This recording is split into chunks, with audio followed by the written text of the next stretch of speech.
Easter Island, a classic cautionary tale, is a mere 13 miles long and 7 miles wide, first settled by humans less than 1,000 years ago. Much of what we know about their civilization comes from the remaining artifacts. It is a strange, desolate place. The most prominent feature of this windswept barren land is the hundreds of gigantic stone statues known as Moai. These statues are believed to be carved in the likeness of chiefs or ancestors. It is hard to believe that an advanced culture capable of carving and erecting these massive stones could have developed in such an arid land. The truth is, it didn't. When the first settlers arrived on Easter Island, it was a paradise. The island was once adorned with sea-facing cliffs, home to the largest colonies of seabirds in the South Pacific. The rich volcanic soil nourished a forest of giant palm trees, providing a habitat for unique species, including the Easter Island herons, parrots, and owls. Today, they are all gone. The fate of the people was not much better in the end.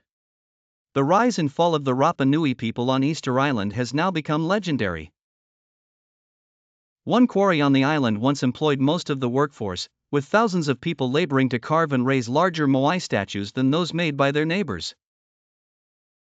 Enormous amounts of wood were needed to transport and erect these colossal statues, leading to the forest's gradual disappearance.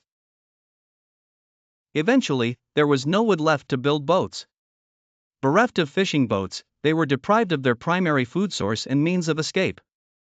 As resources dwindled, Easter Island's society descended into chaos and war. The giant statues were toppled, perhaps as acts of sabotage between rival clans. Homes were abandoned, and foundation stones were reused to build fortified dwellings in caves. Some evidence even suggests that once all consumable resources were depleted, the starving people resorted to cannibalism. This narrative of Easter Island's history is controversial, as it suggests that the Rapa Nui people were incredibly short-sighted. Why did they not take any action when the trees began to dwindle? But a new theory posits that the Rapa Nui were powerless to prevent their downfall. When they arrived on the island, they were not alone. The rats that traveled with people wherever they sailed might have multiplied to plague proportions on Easter Island, eating wild fruits, seabirds, and even the nuts of the giant palm trees. As a result, trees might have stopped reproducing long before the last tree was cut down. Perhaps Easter Island's fate was sealed not by the man who cut down the last tree, but by the rat that ate the last palm nut. Civilizations have arisen and collapsed on various Pacific islands, but perhaps none have left such dramatic mementos of their downfall as the giant statues of Rapa Nui.